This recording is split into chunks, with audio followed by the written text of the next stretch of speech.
രുകാമൊലിയായി തിരകളിലേറി മലയാളത്തിൻ മൊഴിയൊഴുകും വഴിയും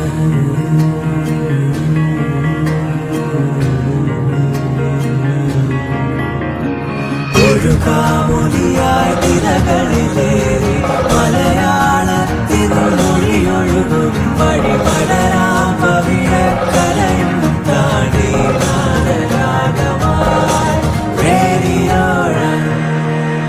Radio Rang, color your life.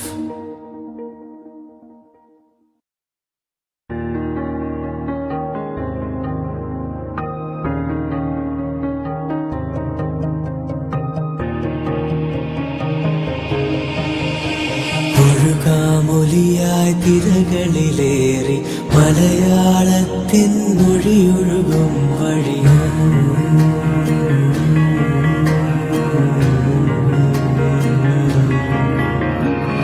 ൊഴുകാമൊലിയായി തിരകളിലേറി മലയാളത്തിൻ മൊഴിയൊഴുകും വഴി പടരാം പവിഴക്കരയും താണ്ടി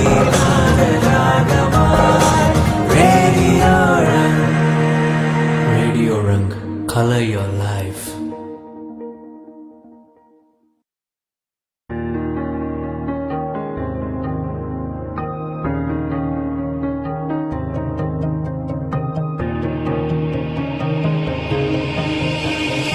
ൊഴുകാമൊലിയായി തിരകളിലേറി മലയാളത്തിൻ മൊഴിയൊഴുകും വഴിയും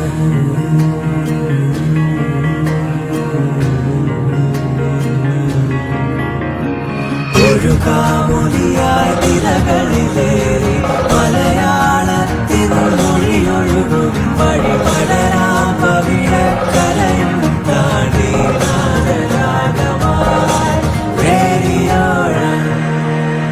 Radio Rang, color your life. Warm good evening to all the viewers. You are watching Radio Rang, Unigrad, away from campus. I am Amrita Ravi, a teacher by profession working with Al-Noor International School.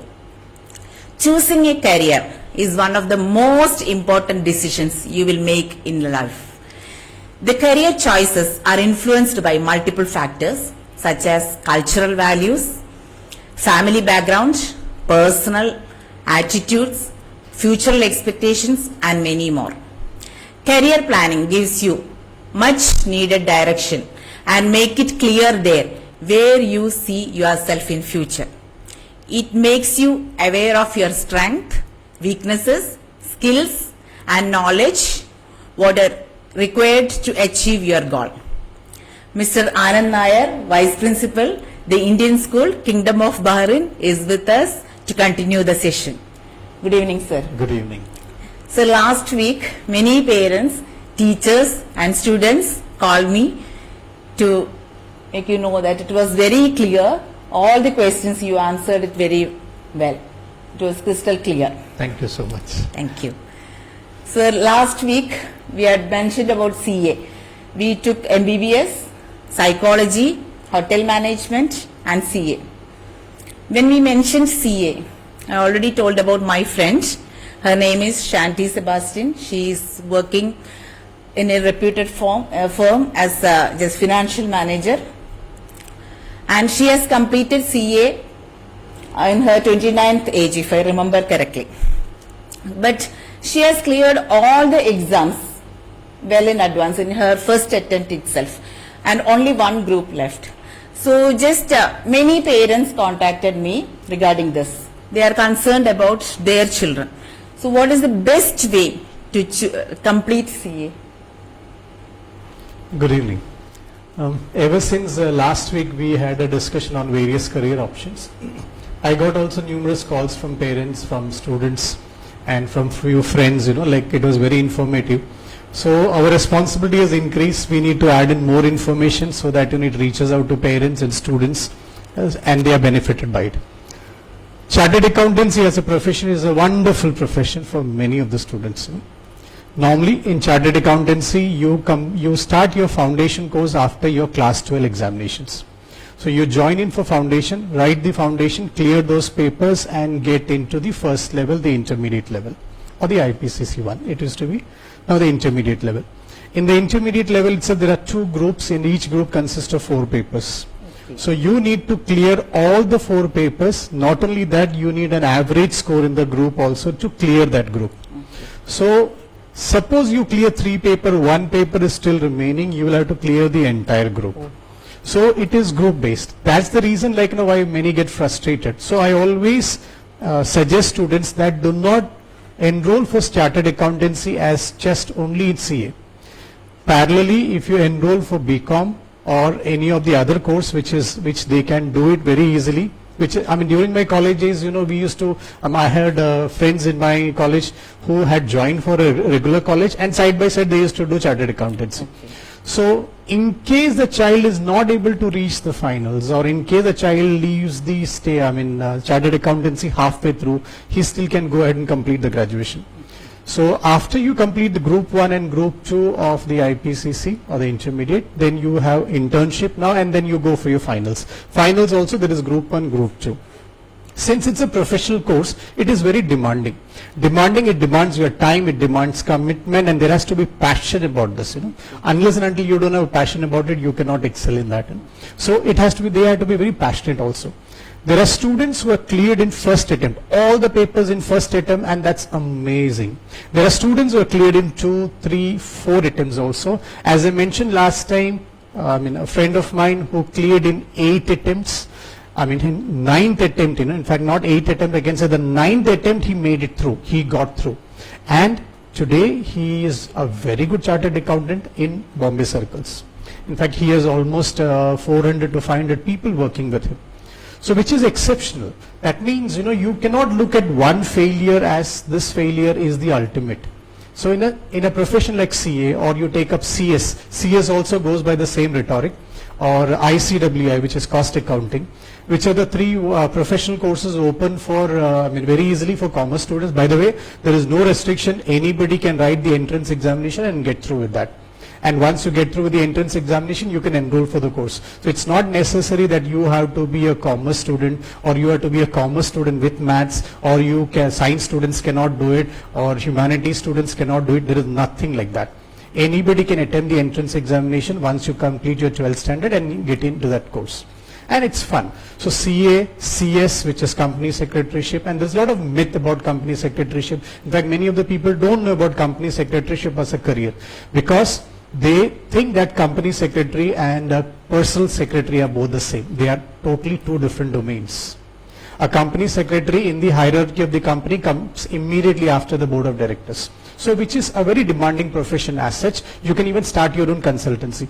All these things, all these professions, there are groups. You will have to clear the entire group. That's why it is challenging. So you need to have that patience and passion when you take up such professions. Okay, that's good. So in the first attempt, those who pass, always there is a comparison. That is the main stress for the students, I think.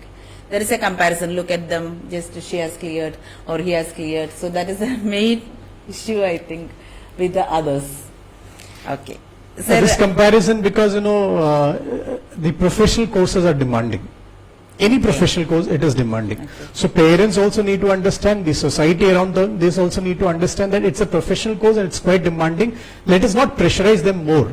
Let them clear. They will take time. They maybe, if they are committed to it, definitely they will clear in maybe 3 or 4 or 5 attempts, whatever it is. But then once you are a CA, nobody even asks you how many attempts you took to clear your chartered accountancy. Then you are a chartered accountant. You are a CA at that time.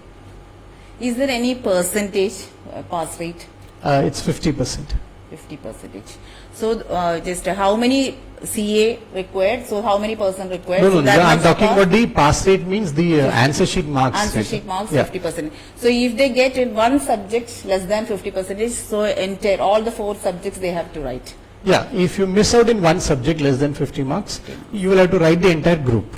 Group consists of 4 papers. Okay. Yeah. So last week, Mrs. Shobha Nair asked one question and we couldn't answer it. I'll read out the question. Some private colleges, mostly Indian universities, have this pandemic situation as an opportunity to offer management seats to overseas students.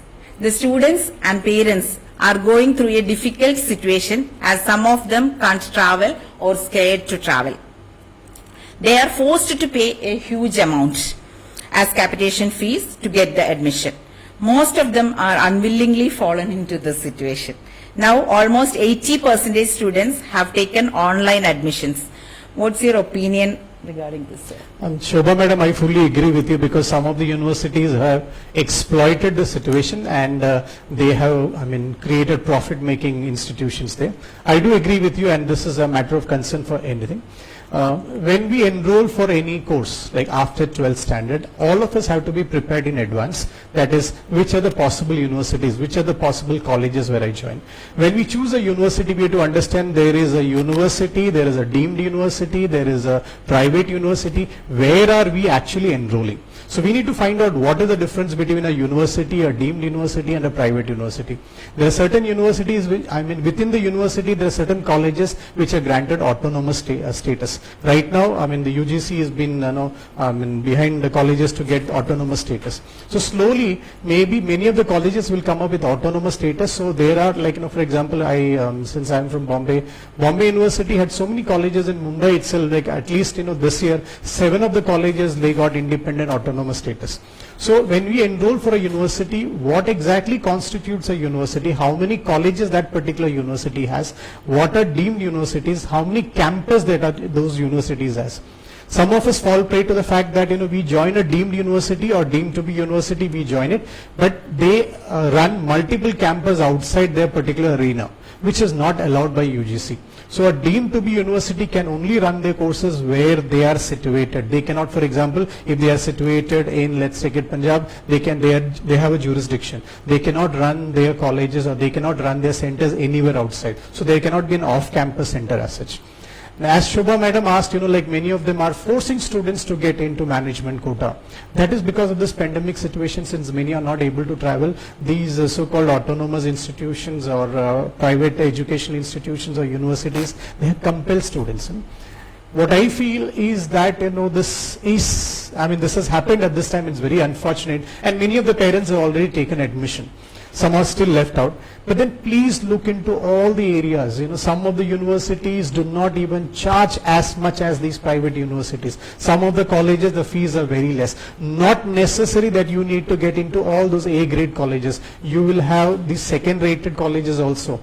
The college, the course which you do is finally important, and how you come out of the course is finally important. So that's where please do the research, please find out which colleges are more better, what is the fee structure, and it's not necessary that here, since from Bahrain if students go, everybody is an NRI, they will get into NRI quota, nothing like that. So there are colleges which offer admissions without these NRI quotas also. So, but make a study of all this, university, deemed university, private universities, how admission procedures are done, in what way it can be communicated. As far as possible, get in touch with the colleges and all that. But then, as Shobha Madam said, there's a very unfortunate incident that has happened, and now we can't help it out also at this time. Okay. Sir, one parent called me, and so she doesn't want to send her child to India now, because of the particular situation. So is there any chance to continue here, his BCom as a regular? Yeah, UOB, University of Bahrain is there now. There are other private universities is there. But as I said, the University of Bahrain is definitely recognized by Indian government also, Indian universities also. We are recognized that. Other private universities, the recognition which I checked because just few weeks back when we did a program, somebody asked me a question about a certain university, whether it is recognized or not. I checked out with the UGC site, it is not accredited still. Here the Higher Education Council has accredited it. So maybe in the days to come, once these universities also make the application, the Higher Education Council in India, they may also accredit these universities. There's a possibility. But then many foreign universities now slowly with this new education policy coming into the forefront, many of the foreign universities are coming and establishing their campus in India. So we'll find all these universities slowly coming out in India also and having their campus in this sense. But here, right now it's a possibility. There are Bahrain universities very much open, and they are very helpful also to the Indian students also, and the course curriculum is also excellent. Okay. Is it possible to complete from India one means many parallel colleges are there, no? So they will be conducting online classes. So it will be a regular course, no? Parallel colleges basically means it's a tuition center. So what they will be doing is that they'll be offering a correspondence course. Course, So okay. you'll be enrolled as a correspondence course student, and that's where you here also there are institutions which does that. So you will be enrolling as a correspondence student, and you will be getting a certificate. Normally the certificate does not differ much. Except for some universities, they write this is off-campus or correspondence courses. Okay. Sir, I think Karthik Menon is online. Myself, Karthik Menon. I am currently a student from the prestigious National University of Advanced Legal Studies, Kochi, pursuing BA LLB. I am an ex-ISB student. As asked what my career choice is and why I chose this particular career, the fact is that I was pretty prepared from the very start to go for law, and exactly the reason why after my 10th standard I chose humanities. The combination of subjects gave me a great startup, or it was a very good place to begin off when I got into law. And my ultimate career choice is actually to pursue a civil service, and of a legal background always gives me the scope of being updated with facts, being updated with a lot of things, So that's why I'm particularly into such kind of a division. With regard to the admission procedure for this particular course, you have to actually write the common law admission test. It's a national level entrance examination for law, which comprises of a combination of 5 topics as such, which is English, basically comprehension, mathematical skills, logical reasoning, general knowledge, and legal reasoning. So it's basically a 200 question paper which you need to complete in 2 hours. Right now, a lot of amendments have been brought into the particular paper, and there has been a lot of change, but you have to write this examination if you're to get into one of the national law universities of India.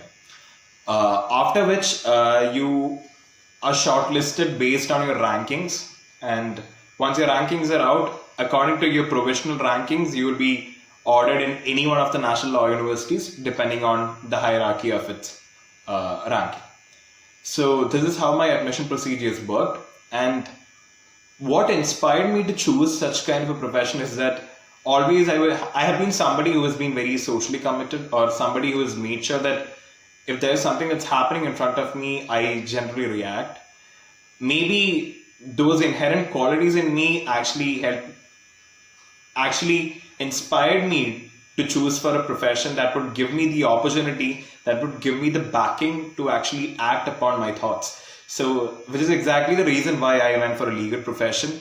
But eventually civil service has been the goal, and I thought that taking a professional degree via law would always keep it secured, if in case, as we know, civil service is a gamble. So this is how I went about planning my career as such. And most importantly, I have to thank my parents who always backed my decision, who always suggested me new innovations or new possibilities that I could always try out, but never have they imposed anything upon me. I have always had the liberty to make my choice, and which is exactly why I'm where I am today. So I'm thankful to them. I'm grateful to them. I'm grateful to my teachers, including Anand sir, who has been a great mentor throughout my studies, throughout my high school as such. So it's a pleasure and it's an honor. It's a privilege to be part of this show. Thank you so much. Thank you, Karthik. Sir, I'm happy to see Karthik's confident face. He is very confident. When he chose the career, he is very particular about that, very much focused. Generally, students will tell, I have taken LLB. Just like that. He is very much focused to that profession. Karthik is well known in our school circle as well as in Bahrain literary and cultural circles. He works by passion. And he was right from the start, he was passionate about getting into law.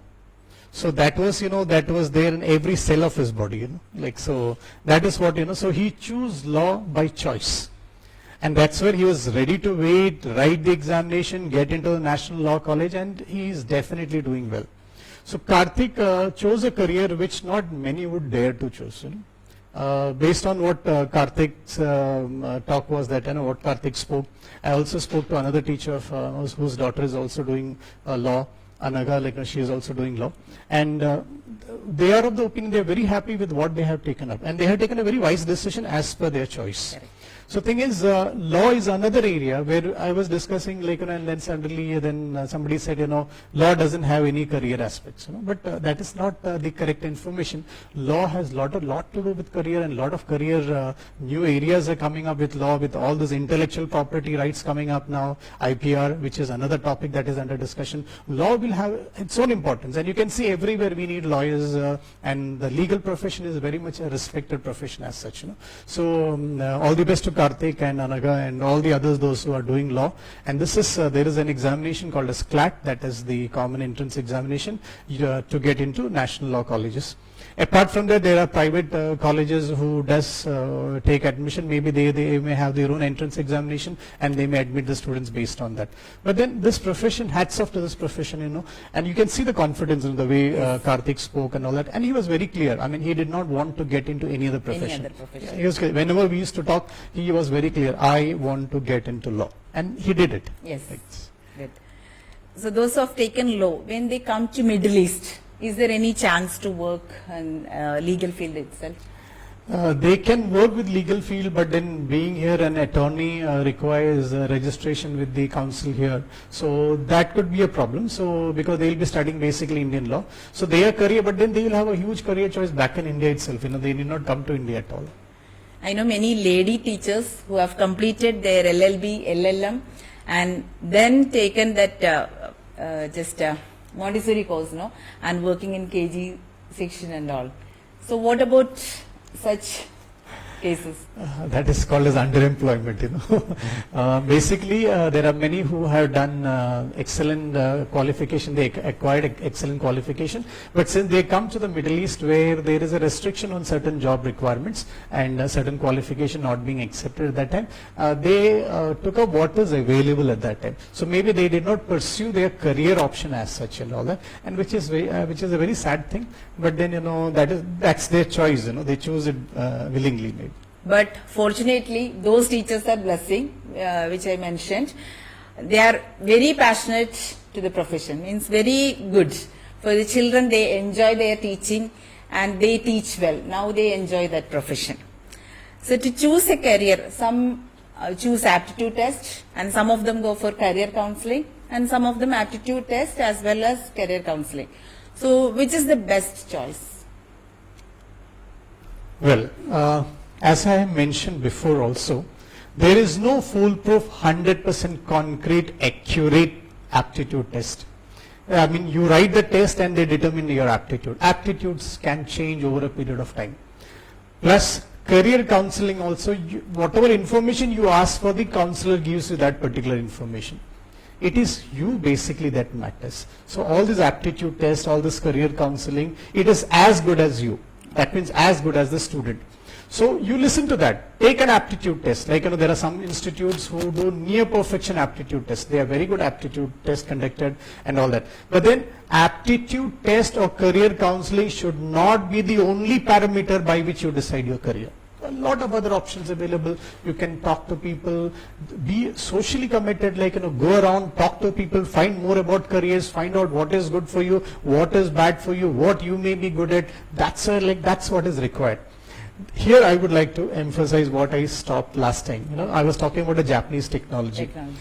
This is a Japanese technology which I came across when I was watching a film, and then suddenly this technology came up, which is called as Ikigai. Ikigai talks about those 4 factors that you need to look into when you select a career option, or not only just a career option, your life goals. And Ikigai is all about, it's a Japanese system which, and all of us need to work on that. And directly or indirectly, many of us are actually working on it without realizing that this is one of the established technology by the Japanese. So first of all, first question is need to ask is that, what do you love? What that is you're passionate about? Your love. So what do you love? That's the first question. Second, what are you good at? Which is your vocation? Third, what does the world need? That is what we are looking into, the mission. because you have a passion, you have a vocation and a mission.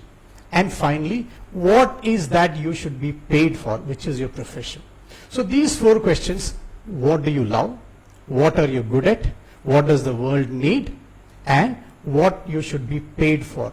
These 4 questions, somewhere if we can fuse together and bring in what passion, vocation, life mission, as well as profession, we can combine it, we will be able to establish a very good career option, that which is very passionate and very dear for us. That's where I wish, I would like to recommend everyone to read this Ikigai. Ikigai is not just available in one book or two, so you can read it. There are a series of articles available on Ikigai, and it's a very well versed Japanese technology. And for me, it was like a jackpot hitting. I was watching a film, me, my son, my wife, we were sitting together, we were watching a film. And suddenly from that film, this concept came up. And when this concept came up, I thought, what is exactly this concept, And I just read on that and then read further on that. And then I fused together all these 4 concepts, all these 4 pillars of, concepts, which I put it together. And then I started relating it with the career of many people. And I found out that those who fulfill all these 4 criteria in their career choices, they are highly successful. Yes. Sir, when parents fulfill their ambition through their children, so they will choose, okay, this is good for you. So in that cases, career expo and career counseling, and will it be helpful for the children to go for their ambition? You mean to say if parents have already decided about the career of a child, will it help the child whether the child goes for a career counseling or something and select some other career? Here we are talking about 2 parameters. One is the parents' chosen career and what is the career the child wants to choose. Some of the children, they willfully say, fine, whatever my parents choose for me, I'll go for it. That's number one category. They will have no conflict. They will just abide by the rules and regulations set by the parents. I'm talking this from an Indian context. I'm not talking this from a Western context at all. So some of them are very clear. My parents have chosen this career. I will go for it. That's it. And the parents some of them actually chalk out the career path for the children. This is it. This is it. This is how you need to do it. Right? Hats off to those parents. Some of those children are who say that parents want career X, but I want career Y. There is a conflict between the parent and the child. Now we'll have to find out in this conflict who wins. It is either parent will win. If the parent will win, the parent will impose the choice. If the child will win, the child will impose the choice. Now how to win? It's a matter of communication. That is where the parent and the child has to sit together, hammer it out, talk it out. Let the child find out what is good for the child and let the child decide finally. Because finally it is the child who is going to take up this thing in his life. So somewhere, parent choice of career, I don't say it is good or it is bad. I'm no one to comment on it. It can be excellent, it can be good, it can be disastrous also, because I've seen all these examples. At the same time, when children chose their career, I have again seen these parameters. It can be excellent, it can be good, it can be disastrous also. That's where all these examples are available for us in front of us. So it's not necessary that, it's all a matter of communication. Who convinces the parent? The parent convinces the child, or the child convinces the parent. That is what it is. Sometimes it will be a blessing. When parents chose, later on, they can see that they will shine in that field. But sometimes you are speaking like a parent. That's it. yeah, no. It's sometimes it happens like that. But sometimes they don't want to go for. So we will discuss more about it after a short break.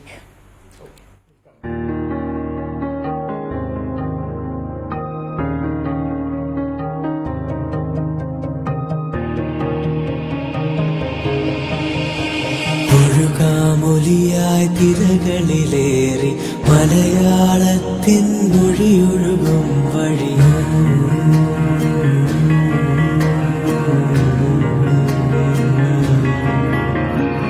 ഒഴുകാമൊലിയായി തിരകളിലേറി മലയാളത്തിൻ മൊഴിയൊഴുകും വഴി പടരാം പവിഴക്കലയും താണ്ടി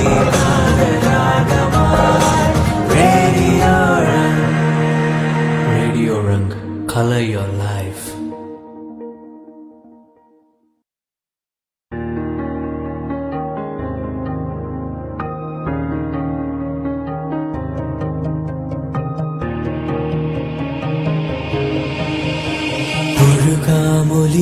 മൊഴിയായി തിരകളിലേറി മലയാളത്തിൻ മൊഴിയൊഴുകും വഴിയും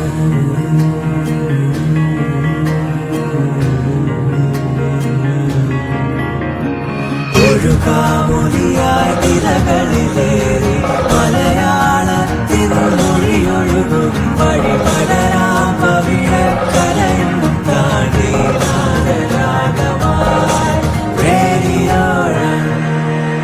Radio Rang, color your life.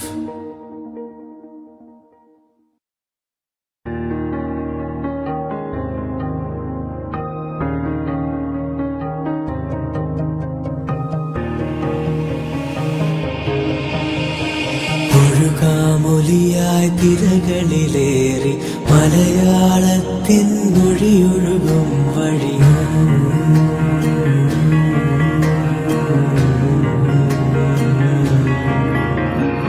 ഒഴുകാമൊലിയായി തിരകളിലേറി മലയാളത്തിൻ മൊഴിയൊഴുകും വഴി പടരാം പവിഴക്കരയും താണ്ടി നാദരാഗമായി Radio Rang. Radio Rang, color your life.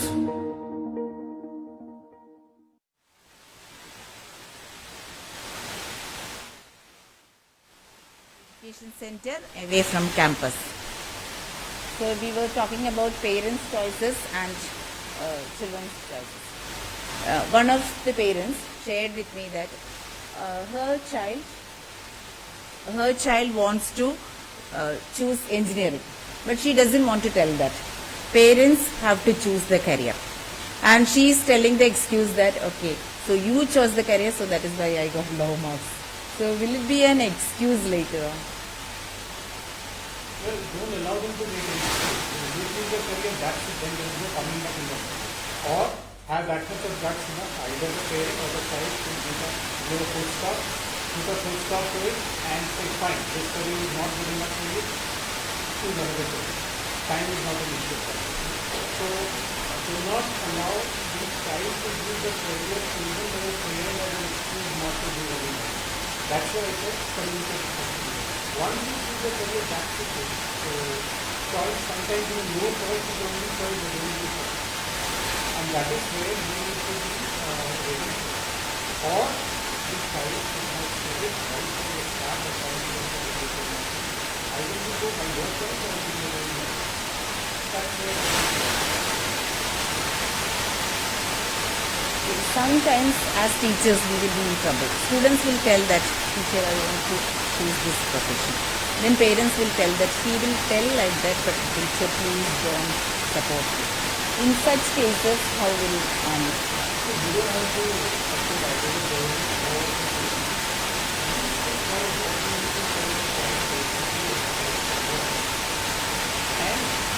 never make a choice for it. Because my choice comes before your choice comes before the circumstances. Why did I make a choice for the circumstances? Why did you make a choice for it? So never make a choice for it. Let the others make a choice. Let the others make a choice. Let the child make a choice. Do not ever choose something to do with you. Let the child think that this is my choice and I choose. But nowadays there is a chance to change the career later on. Some courses we can change it into other courses and can do it. Okay. Sir, there is one question here. Preeti AK sent. Acting and film industry related careers are very less known to people. How do we go ahead in it if we have a flair for such career? Well, with lot of, this is a question which is least expected. With lot of flair for acting coming up, with lot of exposure to acting and other things, it's a very good career. I have very limited knowledge about it. But then, when a child is good at acting, can the child make acting as a career that the parent and the child both need to sit together and decide? Hobby is different. Your likes are different. But sometimes you cannot convert your hobby into a profession. So where to limit it, the parent and the child will have to decide. There are many of them who go to National School of Drama and all those places and do their acting courses and all that. But where does it take? Can he be successful in that field or not? Or can he get into some other vocation, and once he gets into that vocation, is it possible that he can continue his acting by skills? He can continue his acting as a hobby or as a passion. That is what is required to say. There are institutes. Of course, there are so many engineering aspects of in acting, technical side and all that, which can be actually understood properly, and a lot of aspect of job is there into that. It's a good profession as such.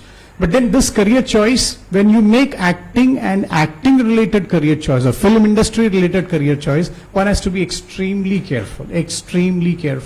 But then this is true for any other profession as such.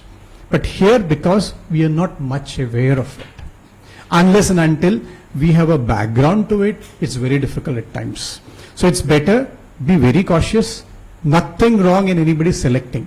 But then whether it's a hobby or it is a profession, you need to make a very thin line about it.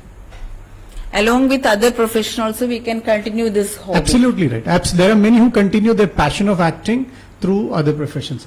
I have a friend who is a professor in a college, but he writes dramas, he directs dramas at the same time whenever he has free time. Yes. In our school also, teachers are enjoying their passion like this. Of course. And extracurricular activities. They do well, they enjoy. So now, just 2 or 3 students called me. They wrote NEET exam. Okay. And they were a little bit upset with the exam.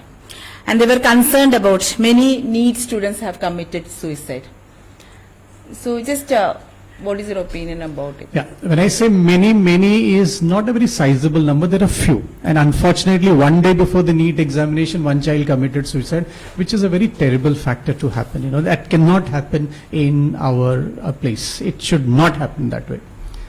Maybe the child was afraid to face the examination, and what the suicide note the child wrote is that she apologized to her parents and saying that she cannot think about the fact that she will not do well, and it's not good for the parents also who are spending a lot of money for that. What happens in the system, NEET is a very good concept. The concept of NEET, like One India, One Examination, entrance examination, it's a very good concept. And I also fully support that concept. But unfortunately, the children in the rural areas are deprived of the style of examination that is being conducted. They do not have much practice about that. So they come from their 12th standard background, and they face NEET examination coming from a 12th standard background. Where you face NEET examination, you need to have a particular aptitude. You need to have a particular style of getting the answers for the question. You need to have you need to make particular choices in particular amount of time. So that's more skill based at that time. So a combination of education and skill comes over there. That's where they need practice to write such examinations. So what we need to do is that we need to reach out to those students or those rural centers, especially where children are afraid or they do not get into this such type of coaching, which in the urban centers or the cities children are exposed to. So somebody who is there in the city is always an advantage when he or she writes a NEET examination, and that should not be the case. Here I would like to add one factor is that after looking at this NEET factor and all that, there is one organization, AIPMCA. If you type it in the net, you will get it. What they do is that they offer students, those who have appeared for NEET, they offer counseling for those students. Whether they qualify through NEET or not, they offer counseling for students, how to get into different courses, including paramedics and other courses and all that. So they tell them, they support them. You can check their website also, AIPMCA. You can just www.aipmca.co.in. So when you check their website, there are a lot of questions and all that they ask you. They even help you to get admissions into private universities or private colleges in India. At the same time, they help you to get admissions into foreign colleges as well. They do NEET coaching for students free of cost. So I am so confident about them because, one of my friend is associated with this kind of charity work. So definitely they can help out such students and all that. But my dear student, those who are appearing for the NEET examination, whatever may be the result of the NEET examination, do not give up hope. There is always a second chance, or there is another opportunity somewhere else. You can get into some other colleges, maybe you can even get into a foreign university, and it may not demand the same kind of money as which we are thinking about. So that's where let us take professional help, or please take professional help and definitely approach them, and you can find out a lot of help. Not only one organization, there are so many. Talk to people who have completed NEET. Talk to parents whose children have already appeared for NEET. Yes. Like you are one of the best example. How your son by passion, then finally he landed up in Philippines, and today he's almost a doctor, right? Yes. Yes, he has completed a doctor. Yeah, that way. Now this is the fifth year. Akhil is in Philippines, and he's now very soon when he comes back to Bahrain, we'll call him Dr. Akhil. As a parent, I did not support him to go for MBBS. But he was very particular about that. He wanted to join. So he appeared neat, and just we told, if you are very particular about it, then you repeat one more year. So that makes pressure. Because those who repeat the NEET exam now, they are under pressure. Because parents also will tell that this time definitely you have to get, and we don't have money to spend. Especially with girls, they will tell that, okay, your marriage, then for studies this much we cannot spend, and it is not affordable also for everyone. So that's a concern. So we can support our children. Actually, this is not the one and only profession, so they can choose other one also. So mentally we have to support, because children are under pressure, especially the studious ones. That's what my observation. Children under pressure, that's my request to parents. Please take care of that and do not put them under pressure, right? It's not necessary that everybody need to be a doctor. There are other professions No, also. children themselves, they take Yeah, pressure. that's true. But then, paramedically, when I checked it out, there are so much beautiful things, the professions in that, beautiful job opportunities in that, where you can be on par with the doctors. Correct. Actually, just they have to test the skills, whether they are fine with this profession or not. Instead of checking the knowledge, checking MCQ multiple choice question, there are negative marks and all that. So basically, if they check the skills in every way, means every professional course, it will be That's good. not for us to comment, because there is a system. Correct. Our NEET examination, our JEE examinations. Recently, a student who wrote the JEE examination, he cleared the examination of MIT USA. So MIT USA, and he said that JEE examination is much more tougher than MIT USA examination. He has qualified for MIT as well as he qualified in JEE also. But he says that, JEE is much more tougher. It's much more challenging. In fact, these children are facing one of the most challenging examinations in the world, and that is proved also. Okay, good. Sir, one more person online, Mr. Ajay. Right, Srihari? Mr. Ajay online. ॐ विश्वानि देवः सवितदुरितानि परासुव यदभद्रं तन्न आसुव. Namaste. With this Vedic prayer, I want to tell you about my yogic journey. Dear friends, when I completed my graduation in political science, after completing graduation, I started LLB from the KC Law College, Churchgate. Anyhow, I completed my 1 year in LLB. But I was not so much satisfied with the LLB. Then I got chance to visit Haridwar, Rishikesh. So when I visited in the Yoga Vedanta Forest Academy near Shivananda Ashram, I was fully impressed with the atmosphere, the spiritual experience. There I determined in my mind that I will live now the yogic life. And if I will make this yogic life possible for everyone. When I came back to home, I started my yoga practice. But I was planning to make this yoga as a way of life. So I started a yoga course, 1 month teacher training course from the Santa Cruz Yoga Institute. But when I got the certificate after completing that course, there was written Madhyama Yoga Siksha. I was not happy with that. Immediately, I thought in mind, I will get Purna Yoga Siksha. And then I started my 7-month yoga course. It was for 210 days. And it was my record in the Yoga Institute. I was not absent for a single day. And I completed my course on time.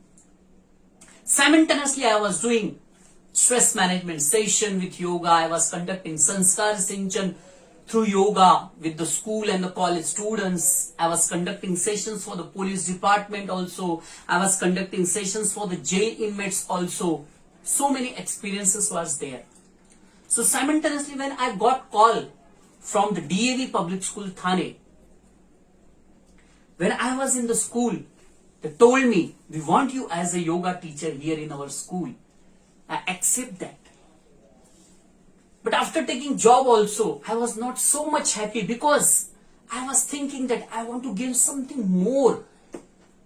Then I got chance to complete post-graduation diploma in yoga science.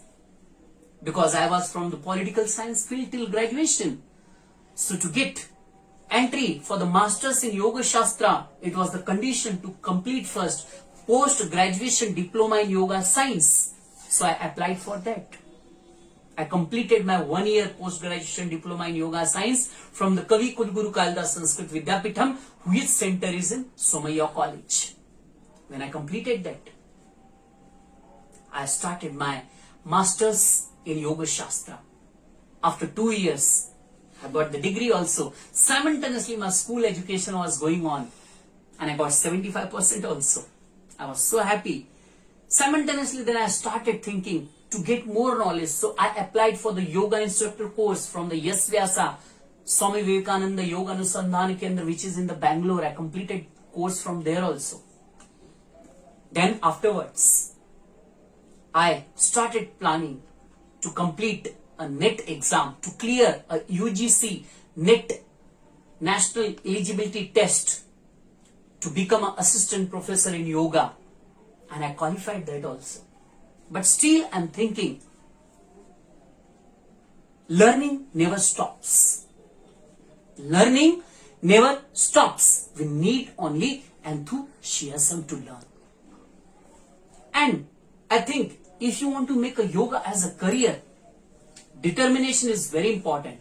In starting, you can face so many problems. Everybody can ask you what you are going to earn from that. But it is my own experience, satisfaction, and your interest plays very important role to achieve your goal in your career. So make two things very important in your life. What is your interest and where you want to make your career? In which field you want to make your career? Means your career should be your interest oriented. You will enjoy your job also. You will enjoy each and every moment of your life. And if you face any difficulty or problem also, you will learn from that. And that only our Shastras are saying. So it was my yoga journey. And right now, I am working on so many programs in COVID, in the pandemic situation. I conducted session on COPD, COAD. Now I am going to conduct a session on the wise culture problems also. And full moon meditation, so many sessions I am taking simultaneously. And all these programs are going online. I was the visiting faculty in the Sain Ayurvedic Hospital also. I worked for 6 years as a part-time yoga trainer in Gold Gym also, in Powai, in Mulund. So many things. But let me tell you, main thing is the practical. Only getting degrees and education is not important. The main thing, how much you are in the practical life. How much you are making, whatever you are learning in the yoga field, how much you are making everything in the practice. That is very important. And when whatever you are learning, that comes in your practice, that comes in your words, and that comes in your action, and your life becomes full. And you get the satisfaction. This is my words. Thank you very much. Jai Hind, Jai Bharat. Thank you, Mr. Ajay. It's totally different profession. Yeah. The reason why requested Ajay to give this video and about what he said about that, it is a different profession. Nobody will think that you can survive in this world as a yoga teacher. We have seen yoga instructors and all that. Of course, now yoga is gaining ground. But this is not Ajay in the last 2 years or 3 years. I have seen Ajay when I was in college. He came to our college to conduct a session for all the teachers and students there. That is the time he was into yoga and meditation. And that was his passion. He was never comfortable when he was doing his masters in law. He was never comfortable. So he converted into his passion into profession. And today he's enjoying it. And this is not like, he's not like a sannyasi who was left and all that. He is very much into his family life. He is, very much a common man like all of us. And he is continuing his practice in yoga. And by the way, he has enrolled for his PhD in yoga also. He has cleared the UGC examinations and national eligibility net examination, and he is very much on the way to become a professor also. He will be very soon, he'll be an associate professor, and in the days to come once he completes his PhD. So here I'll find, if you look at the concept of Ikigai, it perfectly fits what Ajay has done. It perfectly fits what Karthik, we had discussed about how they have done it. So this is where you convert your passion into that. And he is enjoying it. And he has done all the courses which fits. And sometimes it's a bit risky also to enter into such courses. Parents may not agree and many of them not agree. But Ajay was very sure that this is what he has to do. By the way, he conducts all those stress management programs and all that for the police department, for the university, various sections of the university, and he is well known in Bombay Circle for his yoga. And yeah, all the best, Ajay. Well done. This is a new information for me.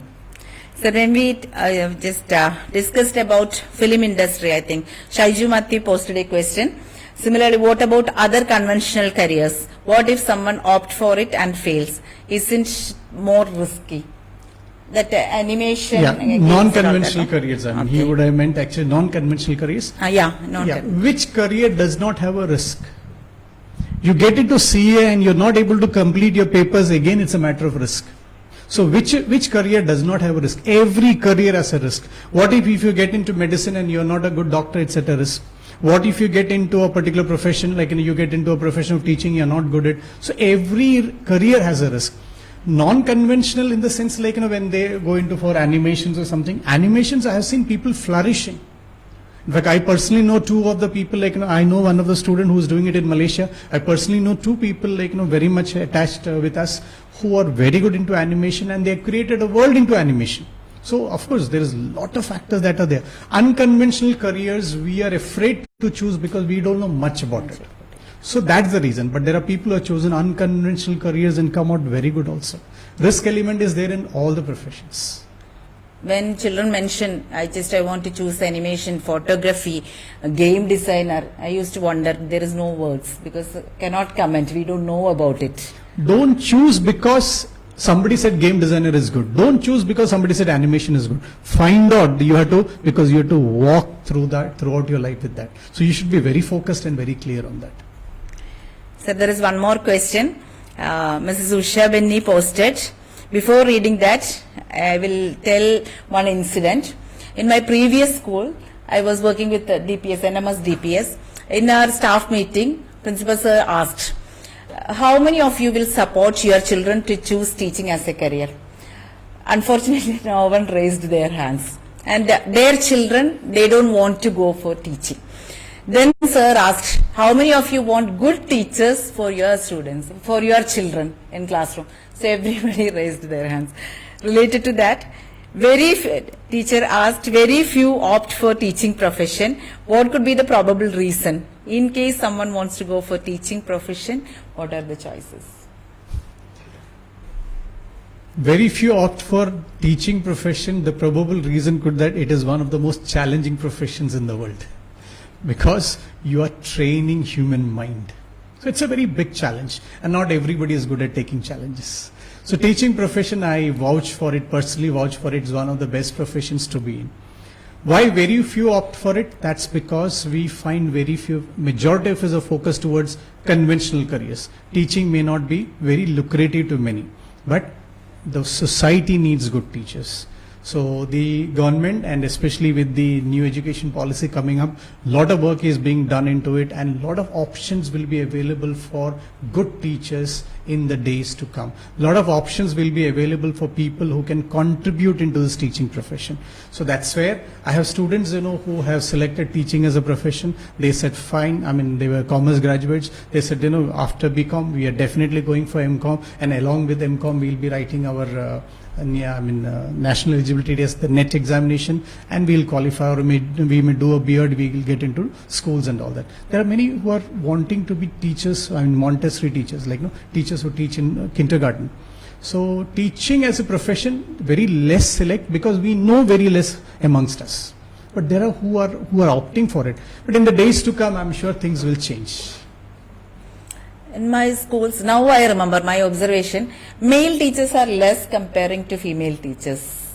It's in Middle East or in... No, it's everywhere. Everywhere. In fact, now a majority of the professions are taken over by females now. It is happening. So everywhere you will find that this change happening, but it will happen. Okay. Sir, Lau Mulik sent messages. I think when we discussed about NEET, it's different messages, the standard of living, when we just mentioned about the different, if I remember correctly, that how could one provide anything if he lacks the basic needs? How many will come in this profession by choice? And we need this very much mental stability. I think it is related to NEET that time. NEET examination. NEET examination is like, there are many NGOs nowadays coming out. I was talking to one of my student who is in Bombay. There's a few NGOs who are planning to set up centers. Like in Bihar, there is a Super 30 kind of, where they train students for IIT free of cost. They don't charge anything. Same way for NEET examination, people are trying to go out into rural areas where these facilities for coaching are not available for these students, and they can be trained into that. So maybe with a small change in the 12th standard question paper pattern or 12th standard examination pattern, we will find the concept of NEET and JEE, it's ingrained into the system itself. So let us hope for a positive change, and there are many of them who have taken up this as a mission, and they are fanning it out to rural areas where they can train such students. Okay. Sir, what about nowadays we hear life coach, mentors and all that. Will it be considered as a career? Of course. Life coaching is like, where you train people. That's what life coaching is all about. And, there are a lot of people, just 2-3 years back, somebody had approached our school, like, they want to conduct a session with students on motivation, and she's a trained life coach. Okay. So, of course, we couldn't get the necessary permission at that time. So, life coach is being taken up. Life coach is where you have a passion for reading and understanding people. And if you feel that your words can impress people, if you feel that your words can make an impact into the career, into the life of people, you are good to be a life coach. Again, if you look at Western countries, you will find life coach as a very good profession. They transform the life of people. Not only that, they earn good money too.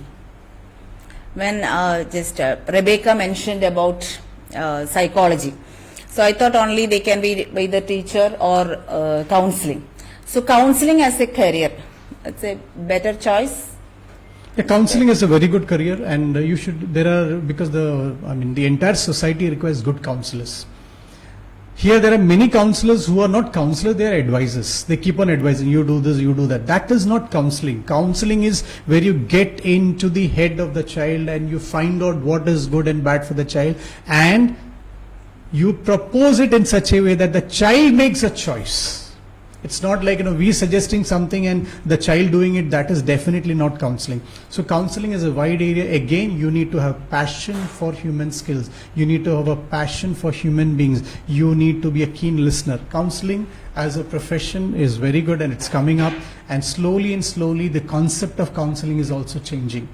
Normally, previously when somebody used to go to a counselor, we used to think that the person has some mental problem, so he's going to a counselor. Now that is not the issue. That stigma is slowly going away.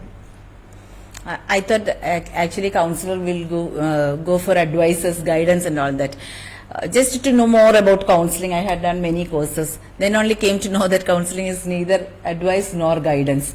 So just listening skills should be improved. That is the major concern. I think we have Anjali Karanavar online. Hi everyone. I hope everyone watching this is safe and their family members are also all well. My name is Anjali Karnavar. I have been asked to say a few words about my professional choices and current career trajectory, so I'm going to speak about this today. I am 24 years old and currently work as a junior policy analyst at the OECD, which is the Organization for Economic Cooperation and Development. We are kind of my team is partnered with the United Nations Development Programme, and we support countries that provide and receive development cooperation in the form of loans or grants or technical cooperation between any two given countries.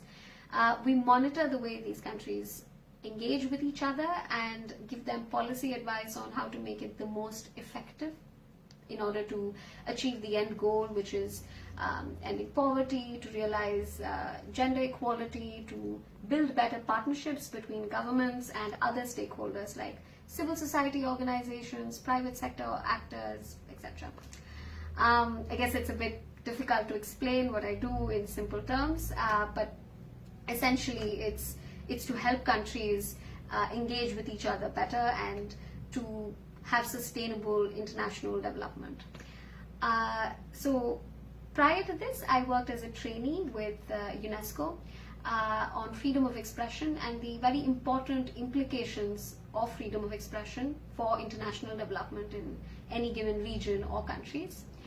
My interest in international development began when I was working for a short period of time as a journalist while doing my journalism degree, my bachelor's in mass media at St. Xavier's College in Mumbai. I covered a few developmental reportage stories, and this got my interest going with respect to development and policy and infrastructural issues. So I started looking up what kind of masters or specialization degrees that I could pursue. And this led me to pursue a master's in public policy with a specialization in social policy and social innovation at Sciences Po in Paris, France. I moved to Paris in 2017, so it's almost been 3 years now, yeah. I think with respect to difficulties or challenges that I faced, when I made the decision after my schooling in Bahrain, I was born and raised in Bahrain, at the age of 17 to pursue journalism or identify that one of my core skills is communication. It was not a very conventional choice. It was not something that everybody in my support system was very happy about.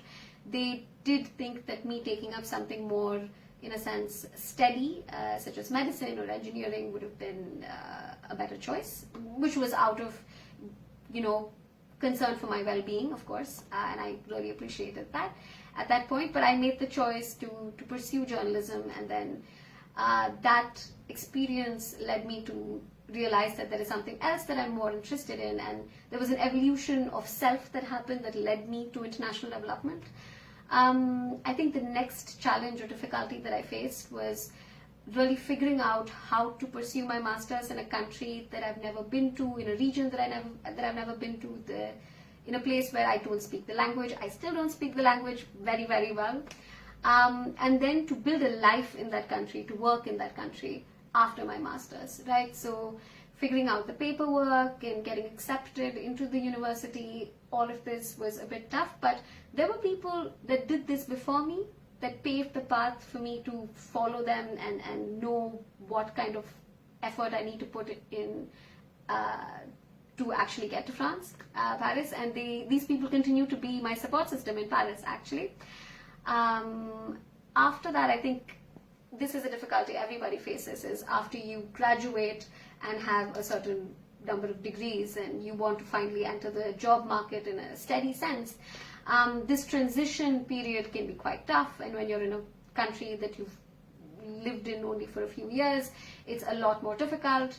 And added with maybe the implication now of COVID, the job market is not steady, especially in the development sector in which I work.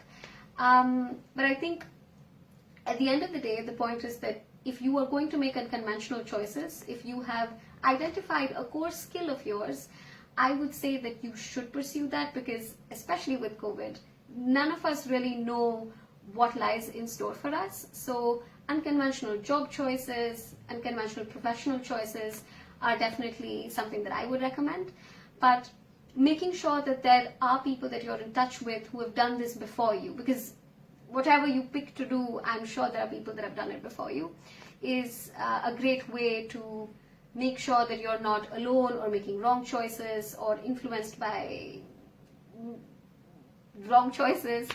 And that's maybe an advice that I would give to younger people. At the end of the day, I hope each of you are able to pursue what you want, irrespective of the way that the current world economy is turning out to be.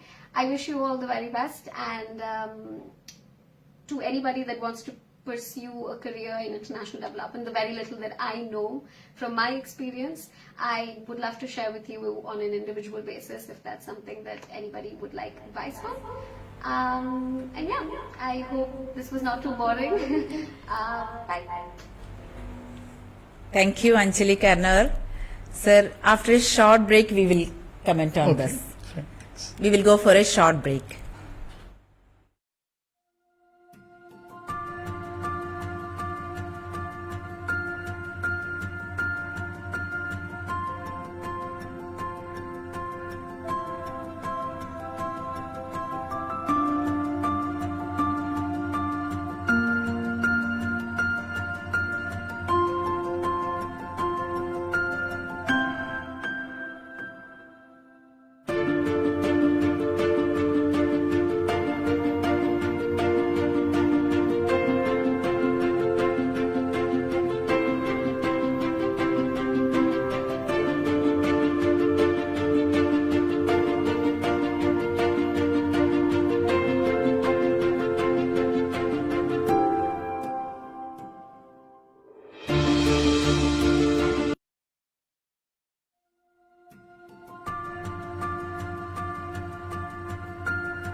Welcome back to Unigrad Education Center away from campus.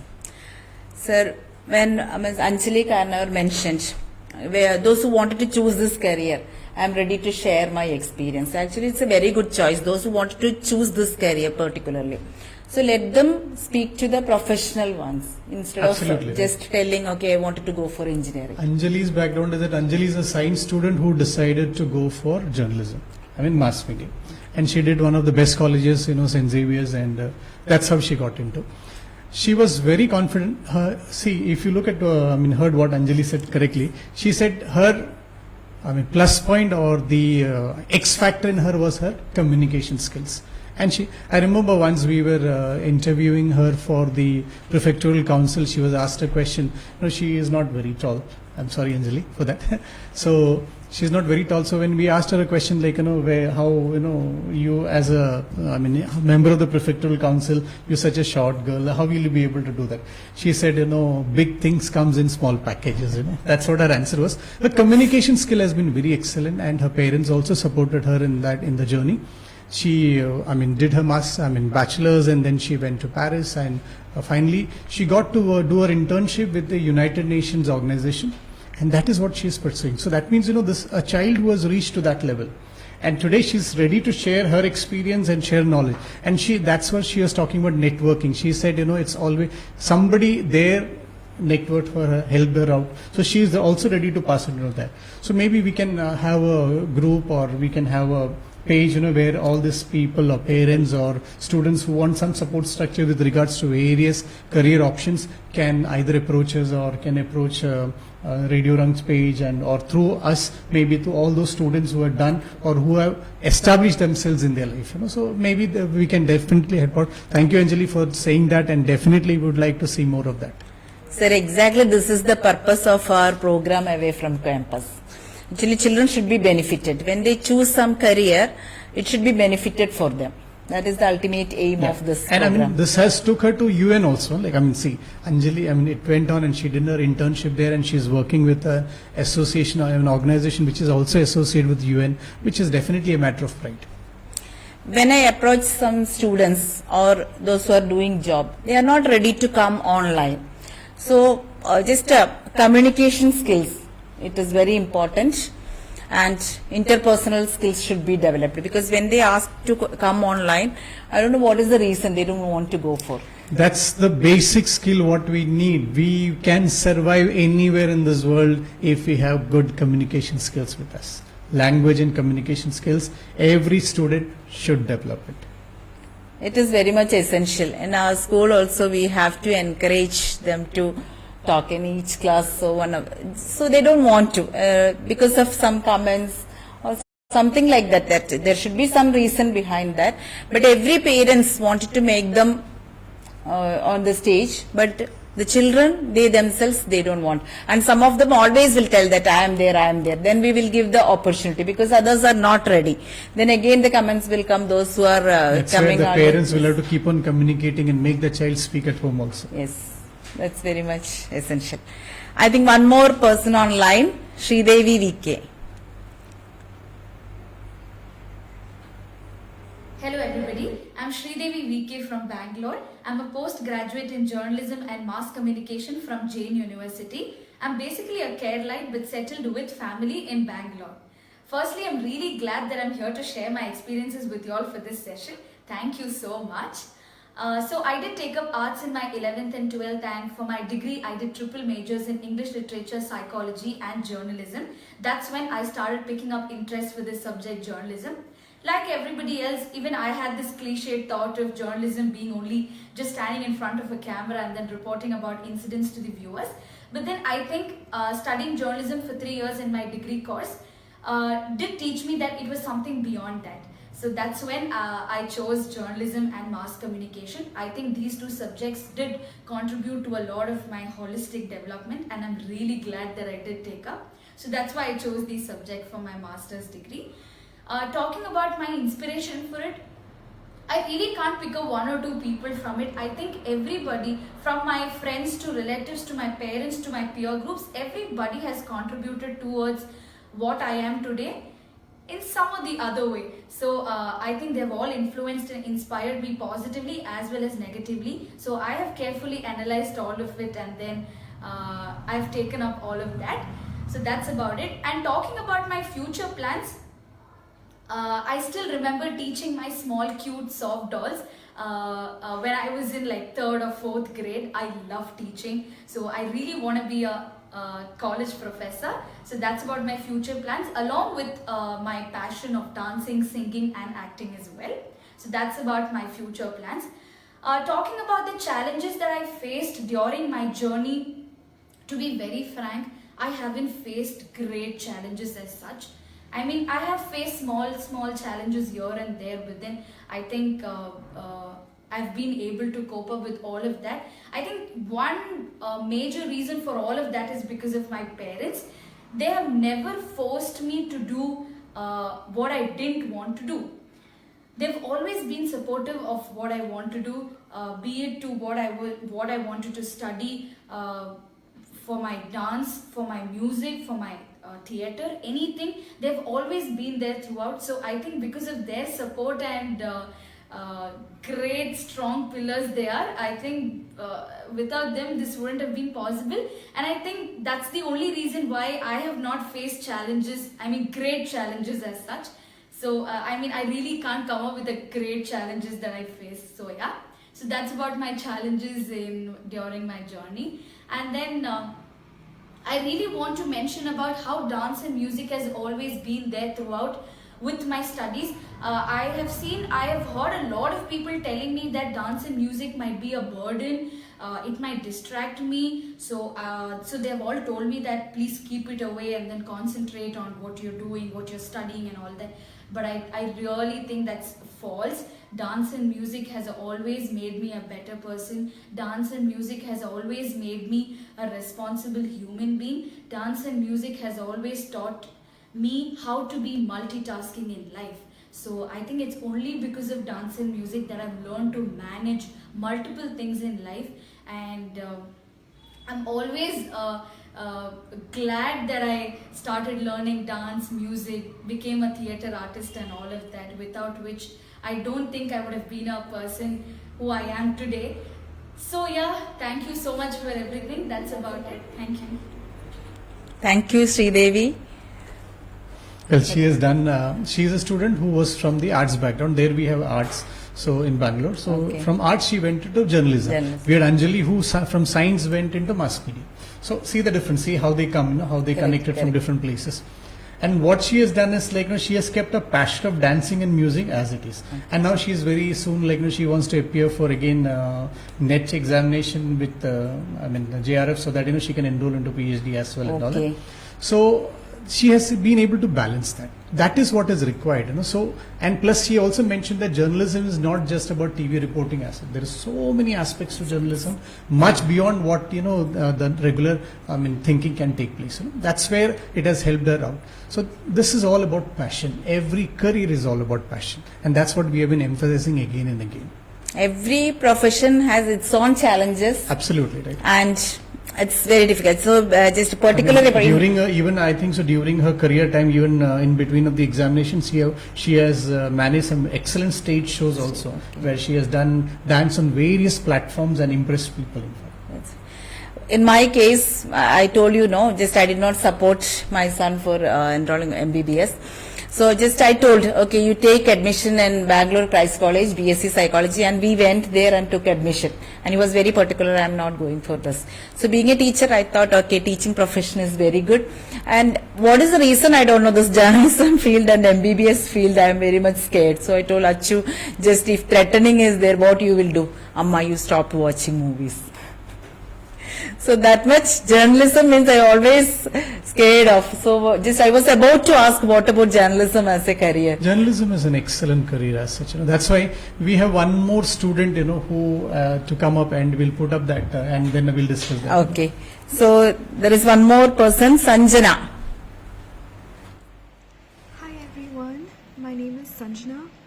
I graduated from Indian School Bahrain in 2016 and I'm currently living in the US.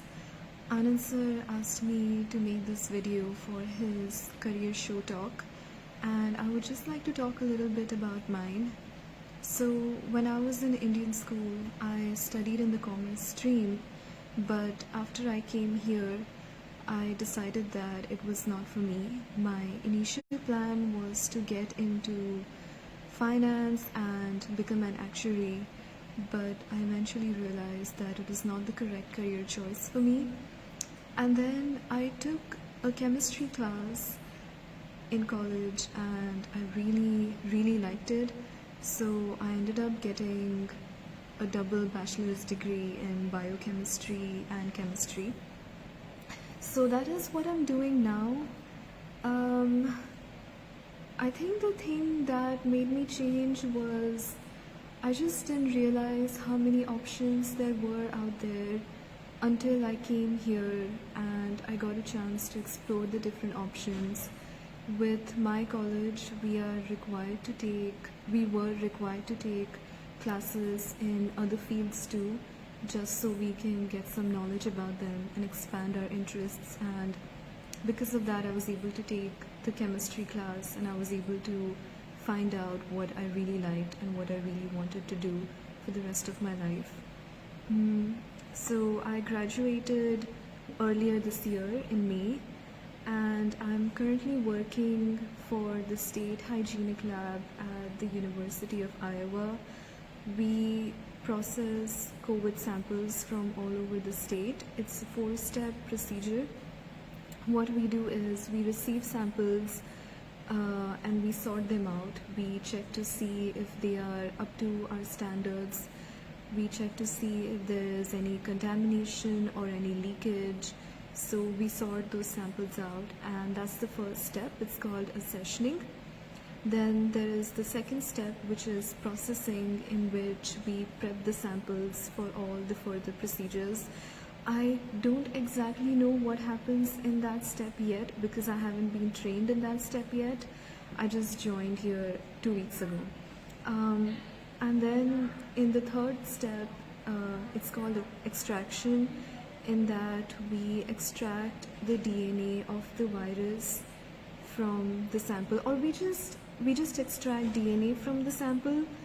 And then in the fourth step, which is PCR, we sequence the DNA, and from our database we look up the DNA of the virus, and we try to see if the sequence from the sample matches the sequence of the virus. So if they match, the person has tested positive for COVID. If they don't match, it means they have tested negative and they don't have COVID. So that's basically what we do. Right now we get around 2,500 to 3,000 samples a day. It's a lot of work. There's a lot of processing, a lot of testing to be done. It's a busy job. And with colleges having started, with places getting back into function, we are expecting up to 6,000 in the coming few months. So that's what is going on here. As of my future plans, I would like to work for another year or 1 more year, mainly doing research work in a lab to get some experience. After that, I have plans to apply for a master's degree in either molecular biology or medicinal microbiology and get my master's. And after my master's, I want to get a PhD. So that is my current plan. I hope things go according to that plan, but we'll see what happens. But that's what I've decided for myself for now. So I really hope this has been helpful. I'm really thankful to Anand sir for giving me this opportunity to talk about my career choices, and I really hope it helps whoever this is going out to. Thank you so much. Thank you, Sanjana. Very good choice. Sanjana is in US, and Sanjana's specialty is that she was a commerce student here. After taking commerce here, she went to US. She started with finance, but then with the plan of being an actuary. But finally shifted to biochemistry, and that's now you see. Yes. She's working with COVID samples, and that shift from commerce to science, which is not possible within India. Maybe I think so. The new education policy doesn't restrict you to a particular stream like only commerce or only science. So in that case, this multidisciplinary approach will come. But then, and what her university allowed is that the university allowed them to go to different levels of different classes and choose their subjects. So she was allowed to sit for a chemistry class, and she loved it, and that's how she selected chemistry. So today she is in biochemistry. She has excelled it, and very soon, she will enroll for post-graduation and then a PhD. And she is very clear with that. This is how Sanjana has been right from the start. Correct. Very soft, calm, and quiet, and that is how she has been doing it. From commerce, this child went into science. Which is almost an impossible task, and that's how she's doing excellent work there. So all these professions which we have discussed today, all the speakers who came, we saw Karthik speaking about law, we saw Ajay speaking about yoga as a profession as such, Then Sri Devi was there, and Anjali. And all different fields they aspect. So the common factor between all of them is their passion for what they are doing. and they're very clear and committed. That's why there has to be balance between parents and student. There has to be a perfect balance between them. A perfect understanding, a perfect communication has to go between the parent and the child so as to choose a career. So please read more of into Ikigai, where you can actually understand how a career can be selected, in what way, what are the things which we need to look into, and that will help them a lot in definitely deciding what career options. Actually, we have to explore more. In my childhood, I thought the profession are engineering, doctor, then advocate, teaching. A bank job. Yes, these are the profession. I did not know, okay, other choices are there. So nowadays, and especially with our elder ones, we don't know anything about that time. When younger ones come, okay, that time it is okay, we will be more experienced. So all the parents and students, they have to go through, okay, what they want. And when you just mentioning about commerce to science and science to commerce, what I came to know is many children after 10th, they don't know what to, they don't have a goal, okay, they don't know what to choose. Then we'll go for biomaths. And the explanation is after taking biomaths, okay, can go for That's science universal, stream. you can go anywhere. Yes, universally can go, just either commerce or science stream. So 2 years they are getting time. So it is, that's what I told after BSc Maths, many of my friends, okay, one chose LLB and one chose CA and just business field. So many different fields they have gone. And just 2-3 chose teaching profession. That was the purpose when we choose graduation and post-graduation. Okay, so just we have to wind up the show. Okay, that is the main concern. Actually, we have to restrict to 1 hour, but we are trying to incorporate many students online for your benefit. So, sir, just before concluding, what is what you have to in case convey? any of the parents or students have any doubt or they want to ask anything, definitely all of us are available, and you can ask us question, post your question, or we will suggest you the correct person to whom the question has to be posted, so that you can get in touch with them and get first-hand experience. Let us explore more options, and let us make the life of the child much better in future. Thank you so much, and thank you for this opportunity. Anand sir is an expert person on this field. That is so what your perception is. Of course, my experience. So you can post whatever the topics or your doubts, you can post it in FB page, Radio Rank page. Passion is one of the most important factors when choosing a career. Skills come second, and skills can be taught. A good job is good for our health and well-being.